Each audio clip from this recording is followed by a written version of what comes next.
I don't need to tell you what a crappy move Microsoft made, shutting down these Xbox studios. How the greed and ruthless pursuit of constant growth continues to devour our beloved video game landscape, putting hundreds of artists out of work, is still without a doubt utterly disgusting. But I'm not here to rant about how the freedom of artistic expression in the AAA industry is getting smaller and smaller by the day, but to express my sympathies to those affected by this, and to pay tribute to one studio in particular, because this developer has a special place in my heart: Tango Gameworks. This studio was founded in 2010 by none other than Shinji Mikami. Mikami-san is one of the greatest masterminds in this business, and only a brief look at his resume is necessary to understand his influence on video game history. This guy Is this the guy?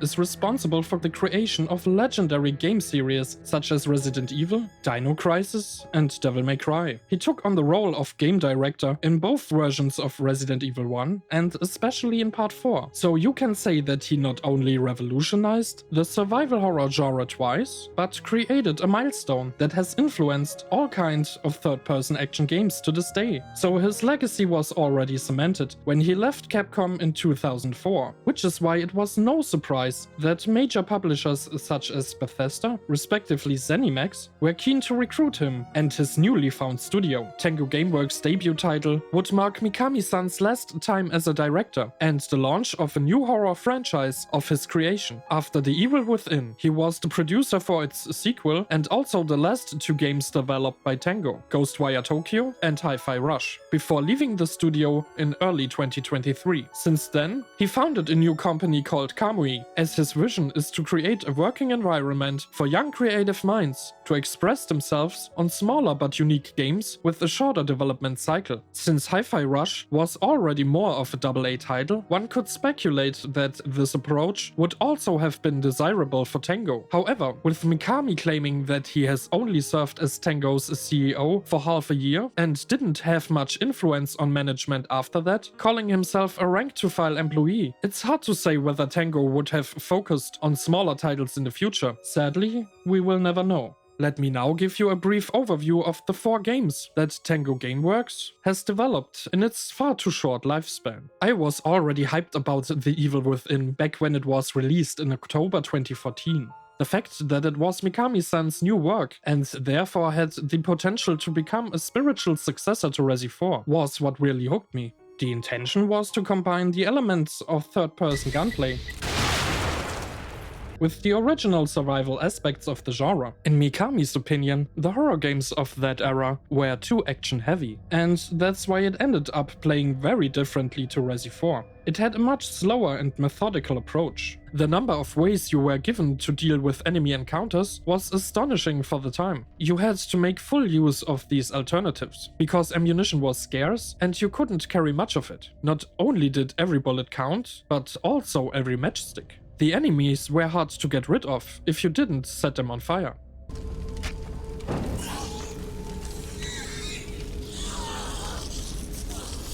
In terms of your arsenal, the Agony crossbow was definitely the highlight. With different types of bolts, you always had something in your pocket that saved you from losing your head.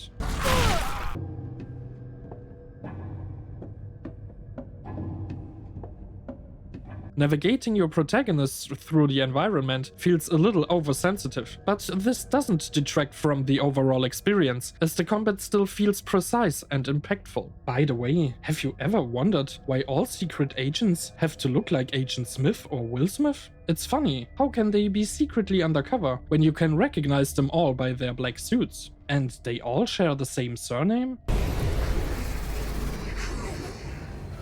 The hell? That's some cheap copy and paste. If you liked this video so far, please leave a like and share this with your friends. Almost none of you have subscribed to this channel yet, so if you want to help me, we can reach the next goal of 500 subscribers together. Thanks for your support. As far as the story of The Evil Within is concerned, I understand that opinions were always a little divided. The dialogue always pulled you back out of the threatening and inexplicable dystopia of a horror fever dream as soon as you immersed yourself into it. How am I gonna get you to a hospital? Hospital. Hospital. Hospital. Hospital!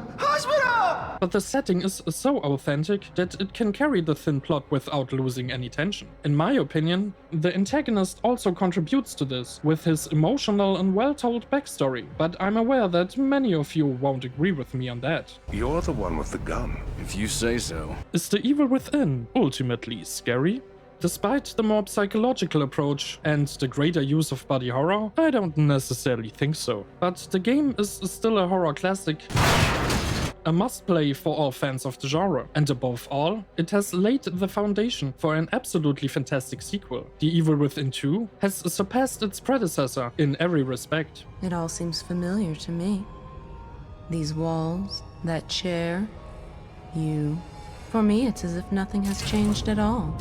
The combat feels more fluid and even more intense. The dialogue is better written, and our protagonist has a personal ambition now that drives him to face this survival horror. We get to know and understand him better this time around. This game is not really scarier than its predecessor, but the developers have undoubtedly succeeded in taking the surreal expression of this world, characterized by the sadistic imaginations of the antagonists, to an even more artistic level. And I admit, some parts of it are really tough. But in my opinion, the best thing about The Evil Within 2 is the almost perfectly balanced level progression pacing. Linear sections with thrilling goosebump moments, story twists, and spectacular action are smoothly intertwined with slower semi-open world levels that invite you to explore. No, wait. The real best thing about this game is the cat in the safe room. Looks suspicious. How could I forget? If there's only one game from Tango Gameworks that you should try after this video, I would highly recommend this one, as it is the biggest and strongest overall package they have ever created. My experience with Tango's games has been limited so far to the 2 Evil Within installments. Hello? A sense of déjà vu washed over me.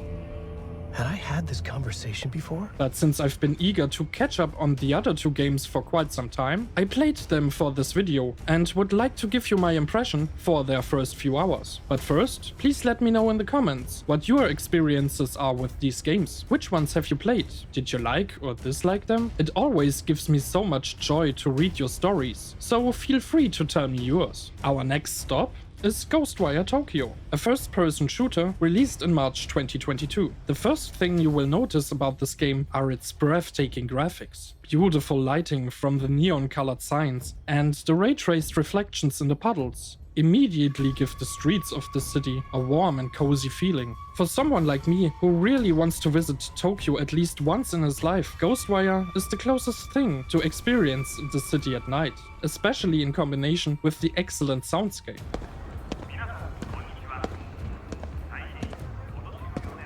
Because it captures the character of this metropolis exactly as I imagine it.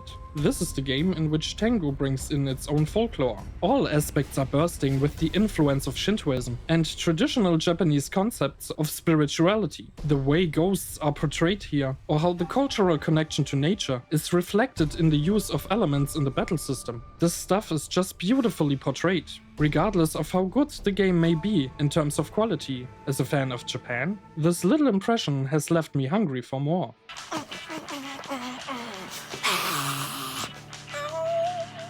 Are you done? And finally, there's the game that most of you probably know, the big surprise hit from last year, Hi-Fi Rush. It literally only took a second for me to understand why so many people were enthusiastic about this game.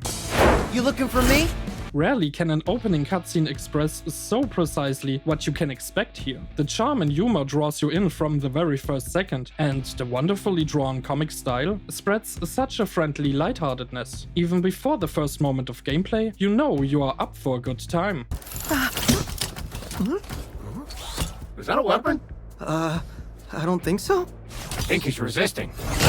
This is a world that just works right out of the box because all the little details are there to make it so authentic. The whole thing is also shown in the most beautiful cel shading look I've ever seen.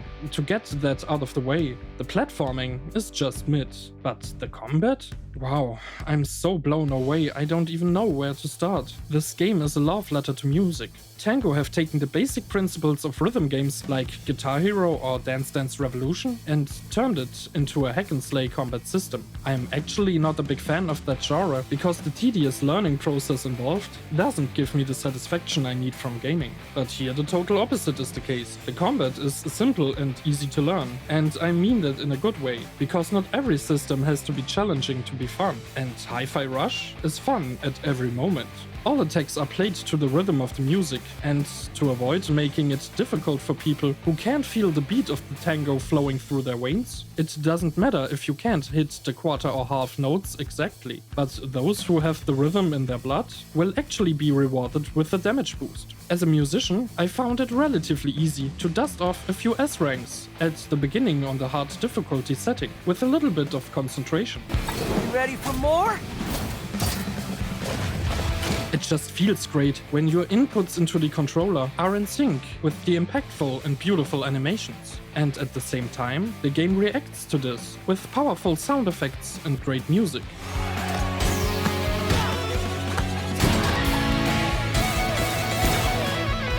I really want to keep on playing Hi-Fi Rush now, but if I did that, my Alan Wake video would never be finished. A little tip, if you want to see it, you can subscribe to my channel and hit the bell. The more of you guys follow me, the more likely it is that this project will ever see the light of day. One thing is for sure, Tango Gameworks have made nothing but good games, and if any of them leave their impact on the games industry, it is most likely Hi-Fi Rush, as it seems to be the most unique of this bunch. I like defense. That's good. I like how they taste. Oh, that's bad. How much Tango and their work will be remembered remains to be seen, but I for one know that I will miss the studio dearly. Yours truly, Grumpy Snorley.